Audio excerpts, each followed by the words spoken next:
Today we're diving into an ancient spiritual movement that was branded a heresy. Its texts basically lost for centuries, but its core ideas just refuse to go away. We're talking about Gnosticism and its absolutely radical answer to one of life's oldest and most difficult questions. Okay, let's just get right into it. It all starts with a question I'm sure you've thought about, a question that has kept philosophers up at night for thousands of years. If an all-good, all-powerful God created the universe, why is our world so full of pain, injustice, and just suffering? Most religions have some kind of answer for this. But the Gnostics, who were around back in the 2nd and 3rd centuries, they didn't just have an answer. They had an explanation so profound and honestly so shocking that it flips the entire traditional idea of God completely upside down. To really get what they were saying, we have to try and see the world through their eyes. For them, the problem of suffering wasn't just some small detail to be explained away. No, it was the entire foundation of their reality. They looked around at the material world, and they didn't see a divine masterpiece. They saw a deeply flawed, corrupt place.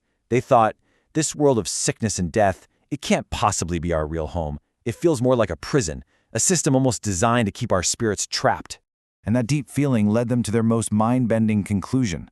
The being who created this broken world, the God we read about in the book of Genesis, he couldn't possibly be the highest, ultimate true God. He had to be something else, a lesser, inferior, and maybe even a straight-up malicious being. So you gotta ask, right? If the Creator isn't the real God, then who is? And how in the world do we get back to our true home? Well, this brings us to the very heart of their belief system, what they called the Gnostic revelation. The name Gnostic comes from this Greek word, gnosis. And this is really important. Gnosis isn't about just believing something someone tells you. It means knowledge, a direct, personal, aha moment of connection with the divine. For the Gnostics, that inner experience, that gnosis, was the only thing that could truly bring salvation. So here's how they broke it down. It was basically a two-God system. On one side, you have the true God, this invisible spirit.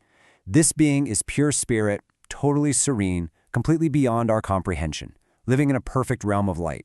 But then, on the other side, you've got the Creator God. They had a name for him, Yaldabaoth. And they saw this guy, the God of the Old Testament, as this arrogant, ignorant craftsman who totally botched the job of creation and now rules over it, mistakenly thinking he's the only God there is. Okay, so if you believe all that, what do you do with the Bible? Specifically, the book of Genesis. Well, the Gnostics didn't just toss it out. Instead, they reread it almost like it was a coded message that, if you knew how to decipher it, revealed their version of the truth. Their thinking was that Moses, the author of Genesis, was telling a true story, but he made one massive mistake. He thought the flawed creator, Yaldabaoth, was the true, ultimate God. So the Gnostics decided they needed to correct the story, and they retold all these familiar tales in a completely new light. And their version of the Garden of Eden is the perfect example.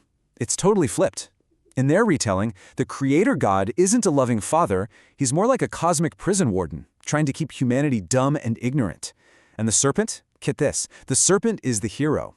He's a messenger sent from a higher power, from wisdom itself to help us out. So, eating the fruit isn't the original sin, it's the original act of liberation. It's the moment Adam and Eve get that first spark of gnosis, wake up and realize who they truly are. Now, as you can probably imagine, these ideas were considered incredibly dangerous by the mainstream Christian church that was starting to form. The Gnostics were eventually suppressed, and almost all their writings were destroyed. But ideas are hard to kill. They went underground, only to pop up again in some really surprising places. And that brings us to the legacy of Gnosis. So these core Gnostic themes, this idea of a hidden, unknowable God, divine beings flowing out from him, the personal quest for secret knowledge, they all went into hiding. But centuries later, in medieval Europe, a really fascinating tradition of Jewish mysticism started to take shape. It was called Kabbalah, and it was grappling with very similar questions about God and creation, and the answers it came up with have these incredible echoes of Gnosticism. Just look at the parallels here, it's wild.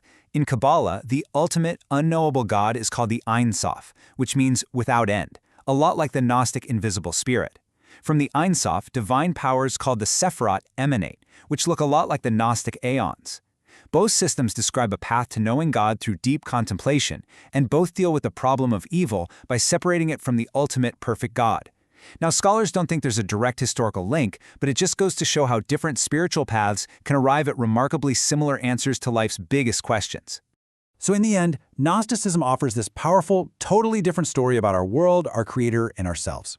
For almost 2,000 years, it was a story that was silenced, which really leaves you with a final, lingering thought. If heresy is often just the story told by the people who lost the argument, what other profound ideas and incredible answers has history left behind?